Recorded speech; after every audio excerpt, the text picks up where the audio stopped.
toma el relevo.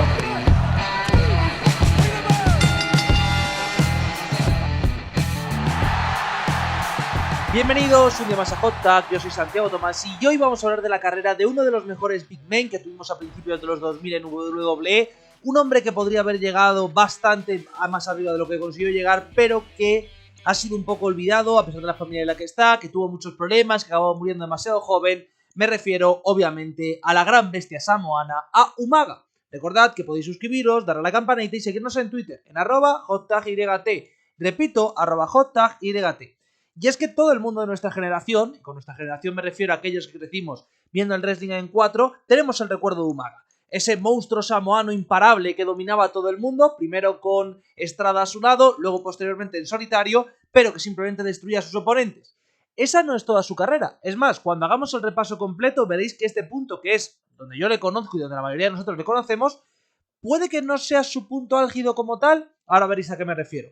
No obstante, cuando parecía que podía ser alguien habitual, alguien claro en la Upper Mid Card, no lo consiguió ser nunca. El motivo de ello fue dos positivos, ya veremos. Bueno, técnicamente el primero no es un positivo, el primero es que le pillaron comprando, pero básicamente él tenía un consumo de drogas alto, la empresa intentó evitarlo y para ello decidieron meterle en rehabilitación, él nunca aceptó, se marchó de la empresa y aunque no sea un what if como tal, posiblemente hubiera estado en situaciones mucho más grandes, lo que acabó haciendo es que se marchó y posteriormente, y por desgracia, fallecería.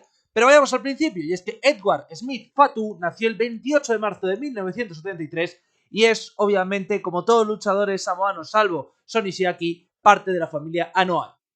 Él es en concreto el hermano pequeño de Tonga Kid y de Rikishi. Obviamente, con esta familia, la única opción para él era el wrestling y allí fue donde se lanzó. Empezó a ser entrenado por su propia familia desde muy joven. Lo lógico sería hablar de su paso por empresas de Estados Unidos. Sabemos que debutó en varias empresas menores, que estuvo haciendo sus pinitos, pero la primera gran empresa en la que está no se encuentra en Estados Unidos, sino que él se fue a FMW, donde peleó como el nombre de Armageddon 1 junto a su primo Rousey. Armageddon 2. Rousey, por cierto, sería su compañero hasta prácticamente su último run, lo cual explica el desastre de los primeros runs. No es que fuese algo emocionante, aunque sí que estuvo en varias empresas, sí que peleó, por ejemplo, en Memphis, ya lo haría bajo el nombre de ECMO, que es un nombre que veríamos posteriormente en TNA, y tras dejar el personaje de Armageddon, pasaron a ser los Samoans, bajo el nombre de Eddie Fatu. Ganaron los títulos hardcore por parejas de la empresa, pero lo pierden unos meses después y a principios de 2001 firman directamente con WWF, tanto él como su primo Matt, y ambos deciden que van a ser equipo, obviamente. Hay que decir que este no es su primer paso por la empresa, es que técnicamente en el 96, cuando Rikishi tuvo este papel horroroso de Do the Right Thing, ellos aparecieron en pantalla. La realidad es que este sí era su primer papel importante y lo que ocurrió es que les dieron una especie de papel de headshrinkers en las de desarrollo, es decir, no solo pasaron por una, sino que pasaron por todas. MCW, HWA, es decir, Heartland, no llegaron a Ohio Valley Wrestling porque se marcharon antes, pero se tiraron un año completo. Lo que se hacían era aparecer en house shows, tener combates y volver. Querían ver cómo encajaban en el main roster. Y 18 meses después decidieron darle su primera oportunidad. Fatu se llamaría Jamal y su hermano, su primo, Rousey, se llevaría con este nombre y serían 3 Minutes Warning. ¿Qué era 3 Minutes Warning? Básicamente es que durante el reinado del terror de Bischoff en Raw, que es este 2003-2004, él decía que un combate tenía que ser bueno en los 3 primeros minutos. Si se cansaba, salían estos dos hombres a destruir a quien estuviera en el ring. Esto evidentemente provocaba que destruyeran mujeres, a Lilian García, luchadores del midcard, luchadores del lowcard, y que tuvo una rivalidad más o menos interesante, no mucho, pero más o menos, contra Billy Chuck. Aparecieron en Survivor Series, pero antes del Rumble ya empezó a haber los problemas. ¿Por qué? Básicamente Jamal, es decir, Umaga, estaba empezando a ser bastante criticado en el vestuario porque no protegía bien a sus oponentes, porque era demasiado peligroso y decidieron darle un castigo. ¿Cuál fue el castigo? Que su hermano, Rikishi, le pusiera el culo en la cara, es decir, que le hiciera un sting face. Sí, el sting face que recibe está confirmado y dicho a posteriori por mucha gente que fue abiertamente un oye, pues nos tienes un pelín hasta las narices, por lo tanto vas a comer un sting face y así vas a descubrir pues que lo que has hecho está mal. Esto es así. No sé si es bueno o malo, no sé si es lo correcto o no, pero a mí me parece que fue una decisión más o menos relevante. ¿Qué es lo que ocurre con ello? Que luego es despedido. ¿Por esto? No. Es despedido por algo más absurdo. Y es que básicamente en junio se ha implicado en una pelea de bar y WWE, que ya estaba molesta por lo otro, decide echarle. Evidentemente los problemas se amontonan para él, pero no cae de culo. ¿Por qué? porque directamente cae en TNA, donde hace equipo con Sonny Siaki. Sí, por eso he dicho que es el único samoano que no es familia, porque le pusieron con el único que no era familiar suyo. Pero bueno, eso no pasa nada, eso es lo habitual. Es cierto que aquí tiene una serie de combates bastante mediocres. La realidad es que el equipo funciona muy raro porque estamos en esta TNA que está todavía en Asylum, pero que está que si Hogan va a llegar o no, que entre medias tiene la decisión de marcharse o no, que si Russo desaparece pero luego vuelve a aparecer. Básicamente está en una época donde nadie sabía a dónde narices se dirigía, pero él tiene suerte. ¿Por qué? Porque en Japón All Japan se interesa por él y le firma. Bueno, hasta aquí todo más o menos normal. Participa en la World Tag League, bueno vale, pero en esa World Tag League lo hace junto a Just Incredible y forma el grupo Roughly Obsessed and Destroy junto a Taka Michinoku, junto a D-Lo, junto al propio Credible y a mucha gente más. Este grupo no es que fuese excesivamente relevante o excesivamente histórico, pero a él le dio una oportunidad de mantenerse en la empresa y mantenerse con cierto nivel. Es más, en 2004 tiene su primer gran año porque participa en Champions Carnival y consigue derrotar a Muto, lo cual es una historia de muchísimo talento. Pelea por el Triple Crown Championship, enfrentado a Sakawada, pierde contra él y deja de forma definitiva TNA perdiendo contra Sherry. Su carrera se centra allí. ¿Por qué? Porque básicamente llega a la final y la gana del Real World Tag League ganando a Kazuhashi y a Satoshi Kojima, porque en 2005 le da ese título además de campeón tag al derrotar junto a Taio Kea a dos luchadores de New Japan, llega a la final del Champion Carnival en 2005, pierde frente a Sasaki, eso sí, tiene otra oportunidad de coronarse como campeón frente a Satoshi Kojima, pierde en un combate de 25 minutos, pero evidentemente está muy over en New Japan. No obstante, su decisión es volver a WWE. Básicamente participa en la última Real World Tag League de su vida y se marcha una vez más a Estados Unidos. Allí no tenían muy claro cómo le querían poner. En Japón había sido un luchador totalmente bestial y salvaje, en Estados Unidos como ECMO no había funcionado mucho y ellos no le veían con ese personaje de Zag un poco de 3 Minutes Warning. Entonces, ¿qué fue lo que decidieron? El salvaje. El monstruo salvaje, igual que lo habían sido muchos de sus primos anteriormente, Umaga. Umaga, para el que no lo sepa, es el final del tatuaje que se hacen los samoanos, se llama el final, es la traducción, y básicamente es la parte más dolorosa. Umaga le ponen a Armando Alejandro Estrada como manager, es decir, Estrada, como le conocíamos todos. Básicamente lo que hace es que Estrada le dirige al ring porque es un monstruo que solo quiere matar gente. Es más, a Ric Flair en Backlash 2006, que es su primer pay-per-view, lo masacra. Destroza a Jovers, a Vístera, a Jim Duggan, a Eugene. Y claro, suena raro, pero de repente combina, es cierto que con intervenciones y demás, victorias a Cena, Shawn Michaels, Triple H, su siguiente feudo es Kane, es cierto que en Unforgiven empatan Double Countout, pero a partir de ahí le ganan dos veces, primero para echarle de Raw y luego en Cyber Sunday. ¿Esto qué significa? Que llevan una racha de prácticamente 5 meses en televisión sin perder, lo cual nos lleva directamente a su siguiente rival, a su siguiente oponente, que es John Cena. La rivalidad empieza de una forma un poco ridícula, todo se ha dicho, porque empieza básicamente en que quieren que Umaga pelee contra María, la va a pegar una paliza y Cena la salva, pero tenemos ese Team Umaga contra Team Cena en Survivor Series, técnicamente no es Team Umaga, pero como se lo fuera, y el primer enfrentamiento individual entre ambos es en New Year's Revolution, en un combate que es bastante bueno, pero que gana Cena. No obstante, Estrada dice constantemente que ha sido una suerte, que tal, que cual, y por tanto tendremos un gran Last Man Standing en Royal Rumble entre Umaga y Cena. Este es posiblemente el mejor combate de la carrera de Umaga, el mejor combate que yo haya visto sin ningún tipo de dudas, y es un combate muy divertido, donde muestra todo su talento, donde muestra la violencia física que puede hacer, pero que obviamente gana Cena. No obstante, es evidente que la empresa tenía mucha confianza en él. ¿Por qué? Pierde contra Cena, lo cual podría implicar que iba a bajar en la card, gana literalmente Jeff Hardy 2 semanas después para coronarse como campeón intercontinental. Por cierto, sus combates contra Hardy son los segundos mejores que tiene en su carrera, luego indicaremos cuál en concreto es el mejor. Y luego le ponen en una rivalidad que es valorada casi como el main event, aunque sea una mierda de combate, que es la batalla de los millonarios, Donald Trump contra Vince McMahon, es decir, Umaga contra Bobby Lashley. Gana Bobby Lashley, ambos siguen en enfrentamiento, con McMahon de por medio, y en Italia consigue hacer Bobby Lashley, ataca a Umaga, y eso le da el título intercontinental a Santino Marella. Umaga, en vez de centrarse en recuperar su cinturón, se centra en acabar con Lashley. Esto es lo que permite que, por ejemplo, Mr. McMahon, Vince McMahon, sea campeón de ECW derrotando a Lashley. Cuando este feudo se acaba, vuelve una vez más al título intercontinental, destruye a Marella en Vengeance, es descalificado por esa destrucción, pero en Raw consigue ganar el cinturón.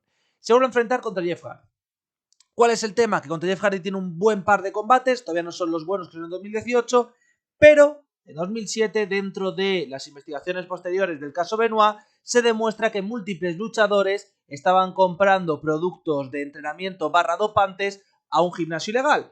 Uno de ellos era Umaga. Esto hace que la semana siguiente pierda directamente el título frente a Jeff Hardy. Sí, la ironía en esto es terrible. Y se tira un mes fuera de pantallas. Es cierto que luego vuelve para pelear por el título mundial en No Mercy, el título de WWE, pero pierde frente a Triple H. Esto ya provoca que el feudo contra Triple H esté bastante desnivelado, no consigue ganarle nunca. Triple H, recordemos que aquí pierde el cinturón porque se lo gana Orton en una situación bastante fea, pero bueno, WWE haciendo evidentemente el booking de Orton para que sea el capullo heel. Y tras ello ya sí que llegan los problemas finales. Pelea en un Steel Cage muy bueno para empezar Raw de 2008 frente a Jeff Hardy. No acaba en la posición, no empieza en la posición más ilusionante, no gana el Elimination Chamber de No Way Out. Pelea contra Batista en un combate muy malo de WrestleMania. Y aquí es el principio del fin. ¿Por qué? Tiene un buen combate contra Jeff Hardy en One Night Stand 2008, el cual pierde, pero se lesiona de gravedad. Básicamente le había sido traspasado a SmackDown y si hacemos caso a lo que se ha dicho a posteriori, el objetivo es que fuese uno de los rivales de The Undertaker, el cual venía de ganar a Edge y el cual necesitaba oponentes dignos para poder defender su cinturón. La realidad es que esto nunca se da porque Umaga se lesiona de gravedad y se pierde aproximadamente unos 2-3 meses y cuando vuelve no vuelve con mucha ilusión. ¿Por qué? Porque entra en un feudo con CM Punk. Esto está bien. CM Punk en aquel momento era un luchador muy querido, incluso le gana en Judgment Day, pero pierde en Extreme Rules. ¿Por qué? Porque la empresa está muy enfadada. Ha tenido un segundo positivo en drogas. Hay que recordar que esto no provoca el despido. Positivo en drogas no. Segundo golpe, la Wellness Policy por dar positivo en un test antidrogas. Y esto no provoca el despido, sino que WWE le había pedido que entrase en un centro de rehabilitación. Umaga se niega, por tanto, WWE le despide. Tras ello, evidentemente, se marcha a Puerto Rico, donde pelea con Mr. Anderson y a la gira de la Hulkamania. Aquí es donde está el what if más claro y más evidente de esta carrera. El show de la Hulkamania, para aquellos que no lo visteis, o que no conozcáis de ello, verlo creo que es muy difícil, es un tour que Hulk Hogan como promociona a finales del 2009 y que básicamente pues incluye a gente como Bishop, a gente como Flair, Anderson, Van Damme. Estáis viendo muchos nombres, ¿verdad? Que estoy dando ahora mismo. Van Damme, Anderson, los Hardys, tal. Bueno, Jeff, más todavía no había llegado. ¿Por qué? Todos estos luchadores son los que luego dan el salto a TNA. Es más, hay bastantes rumores de que Umaga era uno de esos luchadores que la empresa quería sí o sí. Y yo no soy muy listo, pero parece obvio que el puesto que hubiera ocupado Umaga es el que ocupa Abyss. No sé si os acordáis que básicamente Abyss, no el primero, ¿vale? No el papel de Abyss super fan de Hogan, sino el papel de monstruo destructor que viene de fuera y que nos promete que ellos van a venir. Seguramente con Umaga hubiera funcionado mejor, aunque bueno, Immortal. Pero eso nunca llegó a pasar. ¿Por qué? Porque nos vamos a el 4 de diciembre de 2009, mañana de ese día, Umaga sufre un infarto. Intentan reanimarle, le llevan al hospital, está estable aunque no tiene ningún tipo de... no consiguen reanimarle, es decir, no tiene actividad cerebral. Por la tarde le da otro infarto, este sí que ya es definitivo, y Umaga fallece. El motivo del fallecimiento fue un paro cardíaco provocado por el consumo de múltiples drogas, tranquilizantes, calmantes, dopa, lo de siempre, que le dejaron, bueno, que le enviaron al otro barrio, básicamente. Y claro, Umaga ahora mismo todavía no está en el Hall of Fame, por mucho que lo hayan pedido todos sus primos, su hermano, Ricky se lo ha dicho muchas veces. Umaga es el que provocó que los Usos empezaran a pelear, básicamente fue él quien se sentó con los chavales y les dijo, hey, si de verdad os gusta el wrestling, tenéis la familia que tenéis, dejar vuestros negocios y centraros en esto porque os puede ir muy bien. Efectivamente, Umaga tenía muchísima razón respecto a ello, pero al final Umaga siempre ha quedado como un poco olvidado dentro de esa familia. El motivo es evidente y obvio, es uno de los pocos que nunca fue campeón del mundo, es uno de los pocos que ha muerto demasiado joven y que no ha vivido esta era donde los Anoa'i vuelven a controlar prácticamente la empresa, y no es Yokozuna, que al final cumple todo eso, pero fue campeón en WWE. Y claro, aquí es donde está el tema de Umaga y el tema que se valora poco. Su carrera es buena, es decir, muchas veces sabéis que siempre hacemos el comentario de, bueno, su carrera tal, su carrera cual. Su carrera es buena, en general, es positiva, tiene sus momentos bien, tiene sus momentos mal, pero es divertida de ver, disfrutable, etcétera, etcétera. El problema que tiene, o el gran drama que tiene, es que lo que parecía antiguamente que iba a ser una carrera destinada a ser campeón del mundo, a ser Monster Hill, a durar durante muchos años, al final acaba siendo bastante decepcionante, porque nunca consigue llegar ahí. Pero claro, si nos vamos fuera de WWE, en All Japan casi gana el título mundial 2 veces, llega a ser finalista de la del Champions Carnival, está muy arriba. Entonces claro, ya son dos empresas donde él ha triunfado, entre comillas, donde ha estado muy cerca de triunfar. Claro, luego hay que entrar el factor de drogas, lo que ello implica, lo que ello provoca, el drama que es, y lo que hablamos siempre en esta serie de cómo las drogas han destruido muchos luchadores de los 2000. Estoy pensando en Test, estoy pensando en Umaga, estoy pensando, aunque su fallecimiento no fuera puesto, en Chris Candido. Es cierto, es evidente.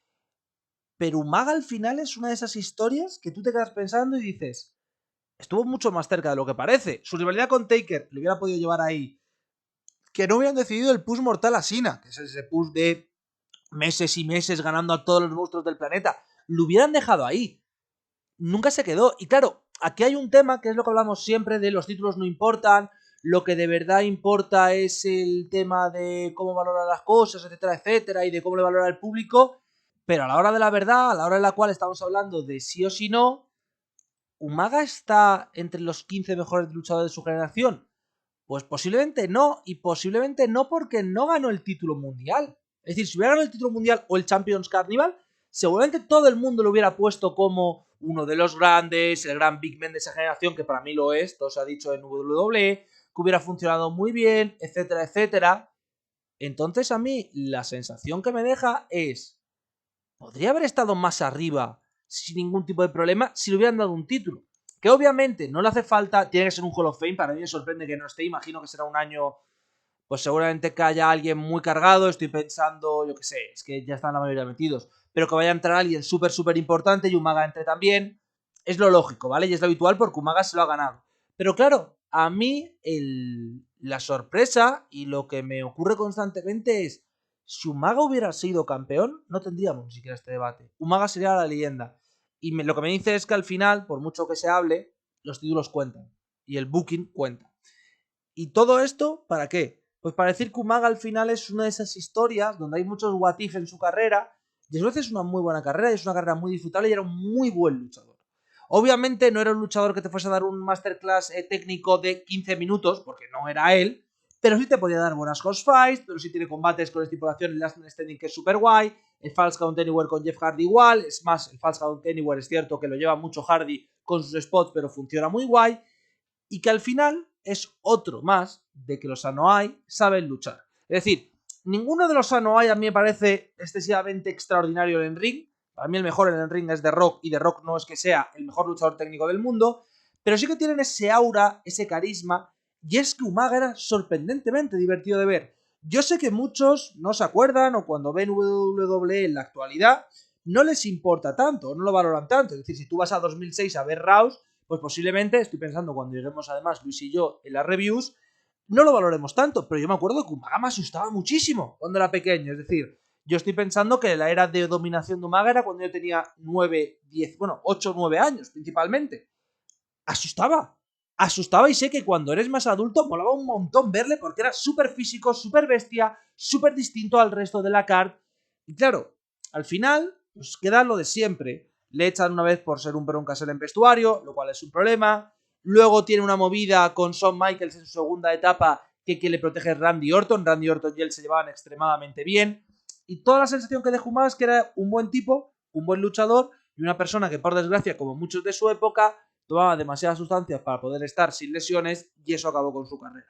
Obviamente nos da para pensar mucho si hubieran implantado antes las normas, si se hubiera quedado en Japón, hay muchas cosas que se pueden pensar de Umaga, pero la realidad es que tenemos que disfrutar de alguien que yo hoy lo comentaba, ha conseguido dos cosas casi imposibles, es decir, derrotar a Muto en Japón es una cosa muy difícil, es cierto que dentro de un Champions Carnival, pero es muy difícil. Llegar a una final del Champions Carnival siendo extranjero también es difícil. Ser campeón intercontinental es difícil. Estelarizar varios shows de WWE es muy difícil. Al final Umaga ha hecho muchas cosas. Y es más, y en WrestleMania va a tener el combate de Donald Trump, que va a ser infausto, pero bueno, el combate de Donald Trump y un combate contra Batista. Que al final, oye, hay mucha gente que puede decir, bueno, el combate es malísimo. Es más, yo lo he dicho, el combate es muy malo.